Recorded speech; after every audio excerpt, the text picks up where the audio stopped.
The men who try hardest to look moral are often the least prepared for reality. They confuse being good with being safe. They mistake intention for protection. And they assume the world responds to fairness the way a conscience does. Machiavelli saw through this illusion without emotion, without apology. Not because he was cruel, but because he was paying attention. Most men are raised inside a quiet fantasy. If you are honest, people will be loyal. If you are reasonable, people will be fair. If you restrain yourself, the world will reward you. This fantasy produces well-behaved men. It does not produce powerful ones. And power, whether men like it or not, is always present, shaping outcomes, hierarchies, and consequences. Ignoring it doesn't make you virtuous. It makes you vulnerable. Here is the first ruthless lesson Machiavelli forces a man to confront. People are loyal to outcomes, not ideals. As long as things are stable, values are praised. When pressure enters, values become flexible. This is not betrayal, it's human psychology. Men who refuse to accept this live in constant surprise, shocked by behavior they never prepared for. Men who accept it stop being naive, and intelligence begins where naivete ends. This realization doesn't turn a man cynical, it turns him precise. He stops personalizing human behavior. He stops moralizing incentives. He stops expecting the world to protect him because of who he thinks he is. Instead, he begins to build inner authority. This is where most alpha myths fall apart. They teach men to dominate outwardly while remaining psychologically dependent inwardly. So the man postures, he asserts. But inside, he's still seeking reassurance. That split destroys authority, because authority cannot exist where the self is fragmented. A man who has not integrated his shadow, his ambition, his aggression, his self-interest, will try to suppress these forces with morality. But suppressed forces don't disappear. They leak out as resentment, rigidity, or false superiority. This is what Jung understood deeply. If you deny the darker truths of human nature, they will rule you from the unconscious. Machiavelli refused to deny them. He didn't glorify them either. He simply acknowledged them and adjusted accordingly. That is not corruption. That is individuation applied to reality. Adler would recognize this pattern instantly.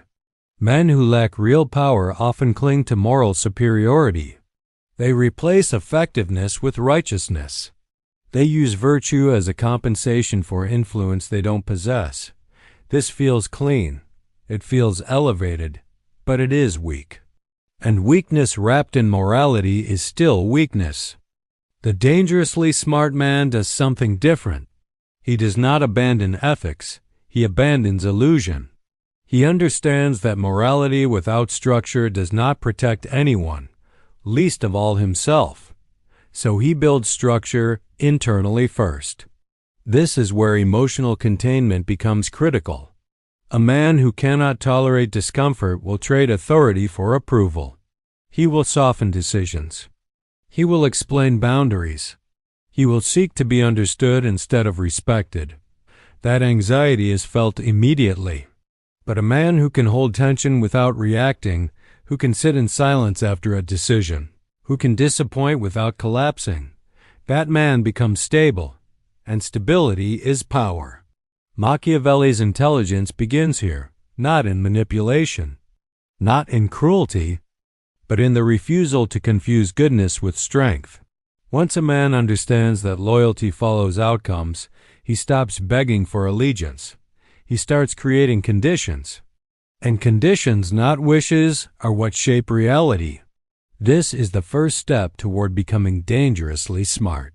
Because the moment you stop expecting the world to be fair, you start becoming unmovable. And unmovable men do not need to dominate anyone. They are already standing on their own ground. Real dominance begins in the mind. Most men lose power not because they are weak, but because they want to be liked. They soften their edge. They delay decisions. They tolerate small violations to avoid discomfort. And they tell themselves they're being reasonable. Machiavelli would call this self-deception. Here is the second ruthless lesson. Approval is leverage. The moment a man needs to be liked, someone else controls his behavior. He hesitates where he should act. He explains where he should decide. He negotiates where he should enforce. Not because it's wise, but because he fears disapproval. That fear has nothing to do with morality. It's insecurity dressed as virtue. This is where most modern alpha advice fails men. It teaches dominance as behavior without addressing the emotional dependence underneath. So the man asserts himself outwardly, but internally he's still asking for permission. Did that land? Was that too much? Am I still accepted? That inner questioning leaks, and authority evaporates the moment it's felt. Machiavelli understood something Alfred Adler later articulated clearly. Men who lack real influence often compensate with moral superiority. They replace power with righteousness. They substitute effectiveness with being right. This is false confidence. It feels elevated, but it's fragile. The moment resistance appears, it collapses. Here is the third ruthless lesson. Fear outlasts affection when fear is quiet and controlled. Fear does not mean intimidation. It does not mean aggression. It means consequence, clear boundaries, predictable enforcement, consistent standards. Affection fluctuates with mood and benefit. Consequence remains when it's real. This is why authority based on structure outlasts authority based on charm. Men who rely on being liked avoid consequence. They forgive too quickly.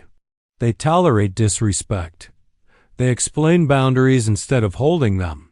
And slowly, almost invisibly, their authority dissolves. This is where emotional containment becomes essential. A man without containment cannot enforce limits. Why? Because he feels guilty for disappointing others. Because he leaks anxiety when he says no. Because he seeks reassurance after asserting himself.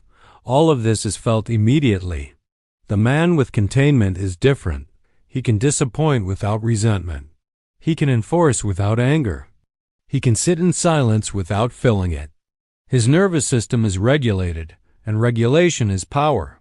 This is what Winnicott understood deeply. The capacity to hold tension without acting it out is the foundation of authority. A man who cannot tolerate discomfort will trade leadership for relief. A man who can tolerate it becomes unshakable. Here is the fourth ruthless lesson. Mercy only works when it is optional. When forgiveness is expected, it becomes entitlement. When generosity lacks strength behind it, it invites exploitation. Machiavelli was not anti-kindness. He was anti-naivete. Mercy given freely by a man who could withhold it creates respect. Mercy given because a man cannot tolerate conflict creates weakness. This distinction is subtle but decisive. One comes from authority, the other comes from fear. And people feel the difference instantly. The dangerously smart man does not seek to be loved. He seeks to be stable. He does not chase approval. He builds structure. He does not over-explain. He lets consistency speak. And because his authority is internal, external reactions lose their grip. Now let's move deeper. Let's expose why rigid morality makes men predictable, why adaptability is mistaken for deception, and why men who refuse to bend are quietly controlled by those who can. Because Machiavelli's intelligence is not loud. It's adaptive. And adaptation, when guided by inner authority, is what keeps a man powerful in a world that never stops shifting. Real dominance begins in the mind. There is a quiet weakness Machiavelli despised more than aggression: rigidity. Men who cling to rigid morality believe they are principled. In reality, they are predictable. And predictability is a liability. Here is the fifth ruthless lesson. Rigid morality makes men easy to manage. When everyone knows exactly what you will tolerate, exactly what you will refuse, exactly when you will hesitate. You have given away your leverage. Others don't need to overpower you. They only need to pressure you at the right point. This is how good men are quietly outmaneuvered. Machiavelli understood something most men resist. The world does not punish immorality. It punishes miscalculation. A man can be ethical and still lose everything if he cannot adapt. This is where many men confuse integrity with inflexibility. They believe consistency proves character. Sometimes it does, but in competitive environments, it also exposes constraint. A man who cannot adjust his approach is a man others can plan around. Here is the sixth ruthless lesson. Adaptability is not deception. It is intelligence. Machiavelli did not admire lying for its own sake. He admired men who could shift tactics without losing their internal compass. Adaptation is not betrayal of values. It is alignment with reality. The man who refuses to adapt ends up protecting his self-image instead of his position. This is where Jung's psychology becomes unavoidable. Men who over-identify with a moral persona are terrified of their shadow, their ambition, their aggression, their capacity for confrontation, so they suppress it. And suppressed traits do not disappear. They emerge as passive resistance, quiet resentment, or moral outrage. The dangerously smart man does the opposite. He integrates his shadow. He acknowledges his capacity for force, for withdrawal, for firmness, without being ruled by it. That integration creates inner authority. And inner authority allows flexibility without guilt. Men who lack this integration become brittle. They cling to rules because rules feel safe. They moralize because morality feels clean. But safety and cleanliness do not equal power. Awareness does. Here is the deeper pattern Machiavelli exposed. Men who cannot change tactics are ruled by those who can. Not because the adaptable man is evil, but because he is awake. He reads context. He senses timing.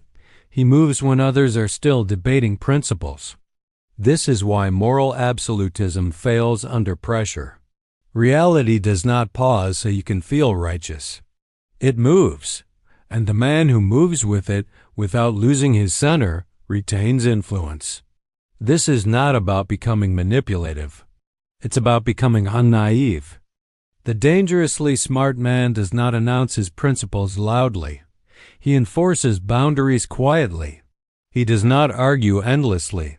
He acts decisively when the moment demands it.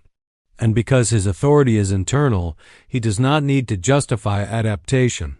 He knows who he is. That self-trust is what keeps him calm when others panic. By this point, something should be clear. Machiavelli was not teaching men to abandon morality. He was teaching them to stop hiding behind it. Because morality without discernment is just another way to avoid responsibility.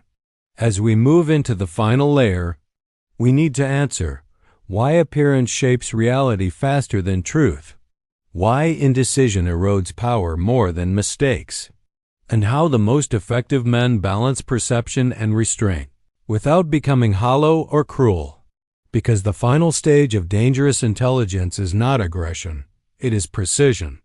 And precision requires seeing the world exactly as it is. There is another illusion Machiavelli dismantled quietly, one that still traps intelligent men. The belief that truth speaks for itself. It doesn't. Truth is slow. Reality is fast. And perception moves faster than both. Here is the seventh ruthless lesson. Appearance shapes reality faster than truth ever will. This is not about deception. It's about visibility. The world does not respond to what you intend. It responds to what it can see. Strength that is invisible might as well not exist. Resolve that is hidden invites challenge. Boundaries that are unclear will be tested. Machiavelli understood that authority must be legible. Not loud, not theatrical, clear. Many men reject this lesson because they confuse it with vanity. They say, I shouldn't have to signal strength, but power does not operate on ideals. It operates on signals. And the man who refuses to signal is often the first to be misunderstood, undermined, or bypassed. This is where most men sabotage themselves. They rely on being reasonable. They assume others will infer their limits. They expect fairness to carry their message. It won't. Ambiguity is interpreted as weakness. Here is what Machiavelli saw clearly. Indecision erodes authority faster than error. A wrong decision can be corrected. Hesitation invites interference. People do not need perfection from leaders. They need certainty. Uncertainty makes environments unstable, and instability causes people to look elsewhere for structure. This is why men who delay decisions often lose control without realizing it. They wait for more information. They wait to feel sure. They wait to avoid blame. And while they wait, power shifts quietly. The man with inner authority moves differently. He does not rush, but he does not stall. He does not explain endlessly, but he does not disappear. He chooses and stands in the choice. This is decisiveness without aggression. Winnicott would recognize this immediately. The man who can tolerate uncertainty internally does not need to delay action externally. His nervous system is steady. His sense of self is intact. So he can act without panic. This is also where Jung's individuation shows its final strength. A man who knows his shadow does not fear being misunderstood. He does not need to appear perfect. He does not need moral applause. He trusts his internal compass. And trust produces calm authority. The dangerously smart man understands this balance. He appears just without advertising righteousness. He appears firm without posturing. He appears calm without passivity. His presence communicates more than his words. This is why Machiavelli warned against indecision above all else. Not because mistakes are harmless, but because hesitation signals instability, and instability invites challenge. At this stage, the pattern is clear. Power is not taken through force. It is lost through confusion.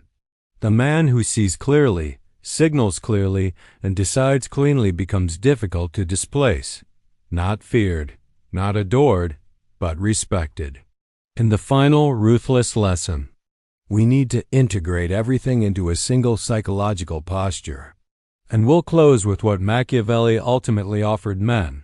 Not domination over others, but sovereignty over themselves. Because when sovereignty is internal, nothing external can truly control you. And that is the definition of being dangerously smart. By now, one pattern should be unmistakable. Machiavelli was never teaching men how to dominate others. He was teaching them how to stop being controlled by illusion. And the final illusion is the most dangerous one of all. Here is the eighth and final ruthless lesson. A man who lacks inner authority will always be ruled from the outside. No strategy compensates for this. No reputation replaces it. No moral code can hide its absence. When a man does not trust his own judgment, he looks outward for permission. From rules, from approval, from ideology, from consensus. And whoever supplies that permission controls him. This is where Machiavelli's realism converges with deep psychology. A fragmented man is easy to steer. If part of him wants approval, another part wants power, and another part wants to be seen as good, he will hesitate at the critical moment. He will negotiate with himself while others act. The dangerously smart man has done different work. He has integrated his shadow. He has accepted that he is capable of firmness, of withdrawal, of denying access without guilt. Not because he is cruel, but because he is whole.